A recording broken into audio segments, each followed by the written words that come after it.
Letter हमारे management की तरफ से शब्बीर सर के लिए, and nothing but a pen because pen is mightier than sword. हमने सुना ना कलम की ताकत जो है वो तलवार से ज्यादा होती है। So उसी पर डरे में चलते हुए a pen is mightier than sword, learn that only.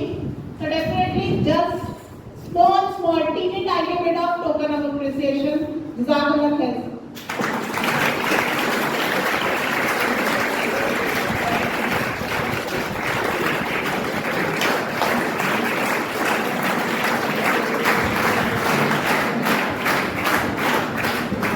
देखिए, मुझे मेरे स्टूडेंट्स ने, जब मैं गर्ल्स सेक्शन में अंग्रेजी का टीचर था और मैं एसएसटी क्लास में पढ़ाया करता था, जो उस वक्त के बैच की मेरी स्टूडेंट हैं, और उस वक्त मेरी कई स्टूडेंट्स ने पूरे शहर में कई मरतबा टॉप किया है।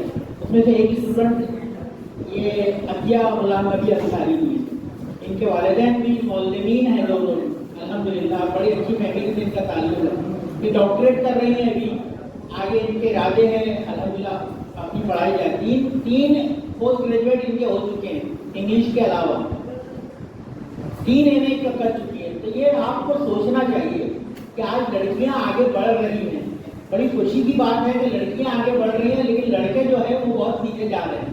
कितने दुख की बात है। अभी जो आपको जोहेब सर ने, अब इनके बारे में मैं बताऊंगी, अतिया मैडम के बारे में बताया मैंने, और अभी जोहेब सर के बारे में कि ये भी यहाँ के स्टूडेंट हैं। उन्होंने जोहेब फकी साहब का नाम लिया, जो मुझसे पहले इस इदारे के प्रिंसिपल रहे, बड़े काबिल एडमिनिस्ट्रेटर थे, अल्लाह उनकी मग़फ़िरत फरमाए।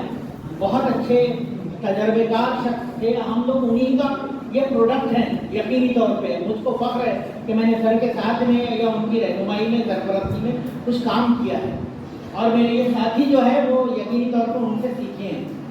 उनके स्टूडेंट यहाँ पर जोहेब सर बैठे हैं। एक शख्स बीकॉम करता है, लेकिन वो आगे बढ़ता चला जाता है। वो कब होगा? उसके आदमी की बुनियाद पर होगा। आज ये 2 स्टूडेंट वापस इसी स्कूल में आए हैं, तो इनका सर फख्र से ऊंचा है। इसलिए ऊंचा है कि ये आपके सामने पूरे दिमाग के साथ में इस बुनियाद पर खड़े हैं कि इस मादर इल्मी ने इन्हें किया है कि आपके सामने कुछ बोल पाए। क्या आप नहीं चाहेंगे कि कल आप इसी तरह से किसी अच्छी पोजीशन में इस इदारे में लौट कर आए? उसको हाँ या ना में जवाब दीजिए। बेटा, उसके लिए आपको पढ़ना पड़ेगा। आपको उसके लिए इसलिए पढ़ना पड़ेगा कि पढ़ाई के बाद जो आपको कामयाबी मिलेगी, और कामयाबी के बगैर इस मकाम पे आप नहीं पहुंच सकते। आपने बहुत हल्के में लिया है अभी तक एसएससी के इम्तिहान को, वो ऐसा नहीं है। बोर्ड का इम्तिहान जब रिटर्न में लिया जाने वाला है और ऑफलाइन लिया जाने वाला है, ये सब तय हो चुका है, तो फिर आपको बहुत पढ़ना पड़ेगा। ये कोई होम एग्जाम नहीं है। मैं प्रीलिम इम्तिहान के पर्चों को देखने के बाद बोल रहा हूँ कि ज्यादातर बच्चों ने सिर्फ यूं ही लिया है हाथ में पर्चा, सीट नंबर डाला, छोड़ दिया। ये कोई दुख की बात है। ऐसा करके आप सिवाय फेल होने का और कुछ नहीं करेंगे। अभी भी बोल रहा हूँ, कितने बच्चों ने इससे आगे अब कुछ सोचा है कि नहीं वाकई अब पढ़ लेंगे? अभी भी 1 महीना बाकी है, 1 महीना बराबर 30 से 32 दिन का अभी यहाँ से स्टीबिलिटी अब शुरू है। करेंगे आप? जो कोर्सेज बताए गए वो मुस्तकबिल में भी आपको मालूमात मिलेगी इंशाअल्लाह। लेकिन इसका फायदा इस सेशन का ये होना चाहिए। और ये जो जरा नालायक वर्ड अच्छा भी नहीं लग रहा है बोलने को, लेकिन वो नालायकी है तो आए नहीं है, वरना आप लोग आए हैं तो आपकी फिक्र है, हम उसको समझते हैं, और इंशाअल्लाह आप उस फिक्र की बुनियाद पे आगे बढ़ेंगे। लेकिन आपको भी मेहनत करनी पड़ेगी। लेकिन वो जो बच्चे नहीं आए हैं, एब्सेंट हो गए हैं, उन लोगों को कहीं ये पैगाम दिया जाए कि कुछ काम की चीज अब स्कूल में शुरू हुई है, बहुत ज्यादा, इम्तिहान से भी बढ़कर। इम्तिहान तो है ही, इम्तिहान से आगे बढ़कर कुछ ऐसी गाइडेंस, ऐसी रहनुमाई मिल रही है जो यकीनन आपको कहीं कुछ एक नया हौसला देने वाली है जिंदगी में, इसके गैर हाजिर ना रहे। अभी हर खुद को या सैटरडे को एक न एक सेशन यहाँ पे चलता रहेगा ये महीना भर में, ताकि आप लोगों को कुछ रहनुमाई इंशाअल्लाह मुस्तकबिल में के लिए मिलती रहे। मैं बहुत शुक्रिया अदा करता हूँ हमारे चेयरमैन नूह पटेल साहब का कि वो हमारे साथ में हमारी रहनुमाई सरपरस्ती के लिए मौजूद रहते हैं और इस प्रोग्राम के लिए भी उन्होंने अपना वक्त निकाला। मैं उन्हीं से दरख्वास्त करता हूँ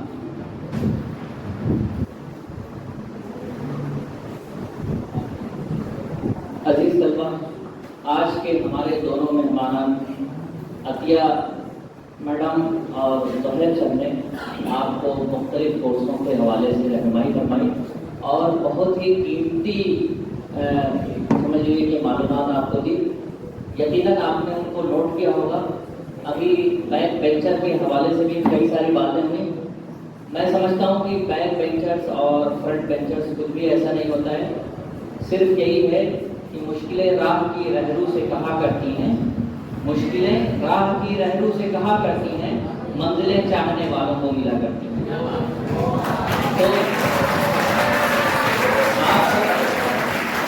तो आपको अपनी मंजिल की चाहत कितनी है, आप अपनी मंजिल को पाने के लिए किस कदर सरगर्म में अमल हैं, ये सब कुछ माने रखता है।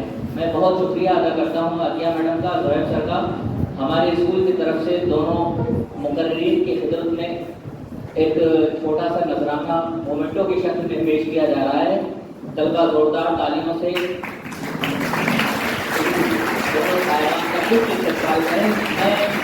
चेयरमैन को कई बड़े साहब को आवाज दूंगा कि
आज का प्रोग्राम अभी साथ क्योंकि ये आखिरी प्रोग्राम नहीं है, लेकिन एक चीज़ की मालूमात मैं दे देता हूँ। एडमिशन का एक प्रोसेस होता है दुनिया कॉलेजेस में। इंशाल्लाह कामयाब होंगे आप, ऐसी हमारी दुआएं हैं, यही हमारी दुआत है। लेकिन मैं आरिफ सर, मजाक सर यहाँ पे हैं और बता रहा हूँ कि हमको कितने फ़ोन आए पिछले साल की एडमिशन का। कोविड चल रहा था और चलेगा पता नहीं, हमको नहीं मालूम क्या चलेगा। देखिए सब आता रहेगा जाता रहेगा, लेकिन आपके एडमिशन नहीं रुके थे, माजी में भी नहीं रुके, अभी भी नहीं रुके। आप चाहे स्वयं सिद्धि में लें एडमिशन, आप चाहे KEVS में लें, आप चाहे रईस हाई जूनियर कॉलेज में लें, आप चाहे समझिया में सलाउद्दीन में जाएं, आप चाहे मुंबई के किसी कॉलेज में जाएं, 11 के एडमिशन वक्त पर बराबर हो जाएंगे। और अगर आपने वो डेट चुका दिए तो आपका साल चला जाएगा। समझ में आ रहा है मैं क्या बोल रहा हूँ? क्या आप चाहते हैं कि आपका साल वेस्ट हो जाए? 5 से 10 स्टूडेंट ऐसे हैं कि तो पढ़ना चाह रहे थे अच्छे मार्क्स से, सिर्फ लिंक नहीं होने से, रास्ते में नहीं रहने से और अपने आप में मस्त रहने की वजह से वो पढ़ नहीं पाए और पढ़ाई छूट गई पिछले साल में। 70% वाला एक बच्चे को जानता हूँ मैं कि वो लिस्ट में नाम आया था, नहीं गया देखने, फॉर्म भरने के बाद में खामोश हो गए और वो कॉलेज वालों ने उसको नहीं लिया। रईस कॉलेज की बात कर रहा हूँ। मेरा क्या कहना है, कॉलेज वाले घर पर नहीं पहुंचेंगे आपके, आपको वहां पर पहुंचना पड़ेगा वक्त पे, बार बार मालूमात में लेना पड़ेगा। जब आपका जूनियर कॉलेज में एडमिशन होगा तो ये काम सबसे ज्यादा हमारे यहाँ के लापरवाह बच्चे जो है इसमें कमजोर दिखाई दे रहे हैं। इसलिए आप टच में रहें। आज के बाद से आपको अब यहाँ से स्कूल में सब चीज सिखाई जाती थी, हर एक चीज अब कॉलेज के लेवल पर आपको छोटी छोटी बातें बताई नहीं जाएंगी, वो आपको खुद जाननी पड़ेगी। समझ में आ रहा है मैं क्या बोल रहा हूँ?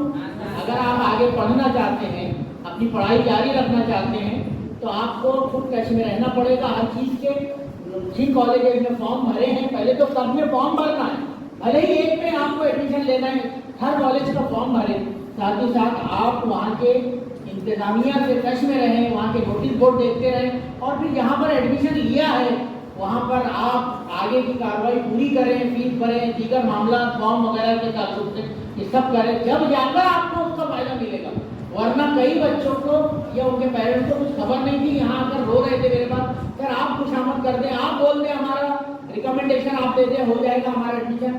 सबका मैं भी नहीं करवा सकता हूँ, किसी का नहीं करवा। मैंने साफ बोल दिया, मैंने जब पहले मालूमात देकर भेजा था ऐसे ही सेशन हर साल चलाता हूँ, हर साल चला, तो फिर मैं क्यों करूँगा? क्यों चेयरमैन किसी की सिफारिश करेंगे कि इनको ले लो, उनकी तारीख निकलने के बाद उनके उसूल क्यों तोड़ेंगे वो लोग? मैं साफ बोल रहा हूँ, ये सब होगा। रहमानी 30 की नोटिस निकल चुकी है। जो वही बच्चे रहमानी 30 के जो एंट्रेंस टेस्ट में अपियर होना चाहते हैं, क्योंकि आज का टॉपिक ही वही काउंसिलिंग, रहमानी 30 में मोइनुद्दीन के लिए मैंने स्पेशल, उनका नंबर है मेरे पास, मैंने भेजा हूँ। तो रहमानी 30 का फॉर्म ऑनलाइन भर देना है बेटा, और भी बच्चे भर सकते हैं जिनका इरादा है तो वो MBBS करना चाहते हैं। तो फ्री में 2 साल आपको कोचिंग होने वाली, फ्री में 2 साल। लेकिन मार्क्स अच्छे आना है, वो भी कब होने वाला है कि अभी 1 महीने में। तो उसमें हम वो जज करेंगे कि आप कितने मार्क्स लेकर क्वालिफाई कर रहे हैं। फिर आप 12वीं का रिजल्ट आते थे वहाँ पर बुला लिए जाएंगे और फ्री आपकी पूरी बोर्डिंग, हॉस्टल, सब तमाम खर्च आपका उनकी जिम्मे होगा। रहमानी 30 ये बिहार का एक इदारा है जो पूरे इंडिया में बच्चों की तरक्की के लिए काम कर रहा है, नीट की काउंसिलिंग के लिए। इसके अलावा भी बहुत सारे हैं, पैसा देकर भी आप कर सकते हैं। बीदर का जो शाहीन एकेडमी है, आप वहाँ जा सकते हैं, कहीं भी जा सकते हैं 11-12 के लिए। तो आप वहाँ पर भी नीट की तैयारी कर सकते हैं। नीट की तैयारी क्यों जरूरी है? MBBS में दाखिले के लिए। MBBS में दाखिला आपको किस बुनियाद पे मिलेगा? नीट के मार्क्स की बुनियाद पर मिलेगा। और मैं किसी को साइंस में जाने से नहीं रोक रहा हूँ, मैं किसी को इंजीनियरिंग में जाने से नहीं रोक रहा हूँ। आप अंबार लगाए उधर जाकर, तालीम तो तालीम है, फायदा होने वाला है। लेकिन आप जिम्मेदारी के साथ में अपने प्रोफेशनल कोर्सेज को चुने, अपनी स्किल्स को चुने, ताकि आपका मुस्तकबिल में फायदा हो। और हमको डॉक्टरों की भी जरूरत है, हमको इंजीनियरों की भी जरूरत है, हमारी कौम को वकीलों की भी जरूरत है, और हमारे कौम को टीचर्स की भी जरूरत है। अगर आपको आखिर में, जैसे मैं बोल रहा हूँ कि मैं बाय चॉइस टीचिंग प्रोफेशन में आया था, बाय चॉइस। 2 होते हैं, एक तो बाय चांस और एक होता है बाय चॉइस।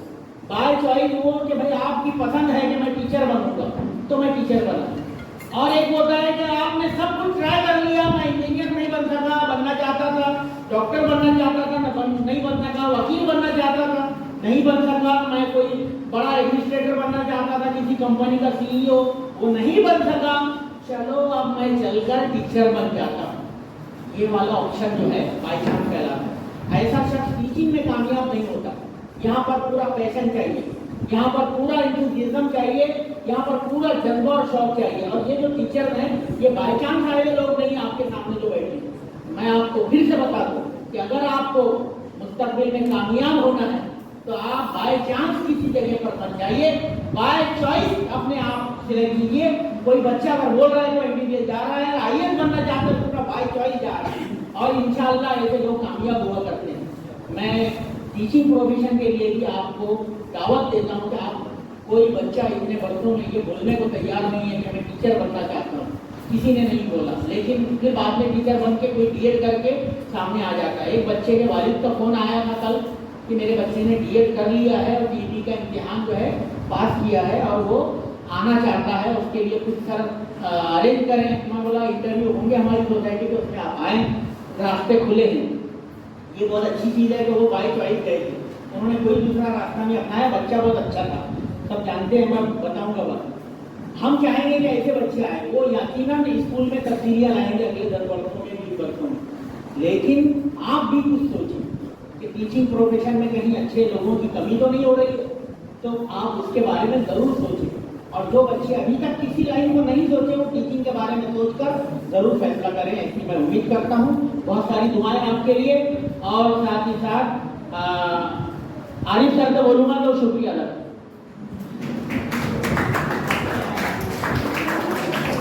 देखिए, आपको एक फीडबैक फॉर्म दिया गया है, वो फॉर्म को आपको पूरा फिल करना है और उसको दे के अभी जाना है। अभी आपको ये काम करना है, सारे फॉर्म आपको जमा करने हैं, इसलिए आप फॉर्म पूरा फिल करें। मैं अब हमारा प्रोग्राम बिल्कुल आखिरी कड़ी में है। मैं रस्म शुक्रिया के लिए आसिफ सर को आवाज़ देता हूँ कि वो आएँ और शुक्रिया की रस्म अदा करें।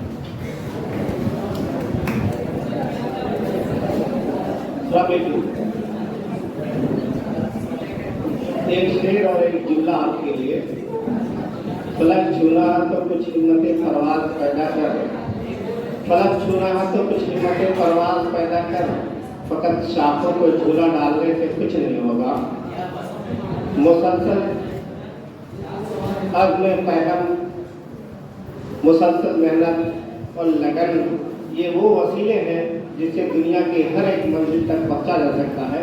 मुझे उम्मीद है कि आज के इस प्रोग्राम के यही सब मकासद थे। इसके अलावा आपको दीगर मालूमात देने की, जो कि बहुत ही अच्छे और असल तरीके से आपको मालूमात दी गई। हमारे मेहमान खास प्रोफेसर अतिया गुलाम नबी अंसारी साहबा, जो कि स्वामी सिद्धि कॉलेज में लेक्चरर हैं, उन्होंने आपको गाइड किया, हमारे इस प्रोग्राम में शिरकत की, आपके लिए वक्त दिया। हम आपका तहे दिल से शुक्रिया अदा करते हैं और आपके मशहूर हैं। हमारे दूसरे मेहमान इस स्कूल के साबिक तालिब जनाब जोहेश अंसारी साहब हैं। आपने हमारे बच्चों को बहुत ही अच्छे अंदाज में आपने गाइड किया, बहुत सारे कोर्सों के बारे में मालूमात दी। सर, हम आपका भी बहुत शुक्रिया अदा करते हैं। हमारे स्कूल के अहमदिल अजीज चेयरमैन जनाब सलीम पटेल साहब, आपकी सरपरस्ती हमें हर वक्त हासिल रहती है। आप जो है इस मामले में बहुत ही फाल हैं, हमारी रहनुमाई करते हैं, हमारी सरपरस्ती करते हैं। आपने हमारे बच्चों के लिए वक्त दिया है, आप मुस्तकिल देते रहते हैं, हम आपका भी शुक्रिया अदा करते हैं। और हमारी एक मेहमान स्वाति सिंह साहिबा हैं, जो कि स्वामी से ताल्लुक़ रखती है। आपने हमारे बच्चों को वक्त दिया, हम आपका भी बहुत शुक्रिया अदा करते हैं। बच्चे खामोशी के साथ अपने फीडबैक फॉर्म को भरें और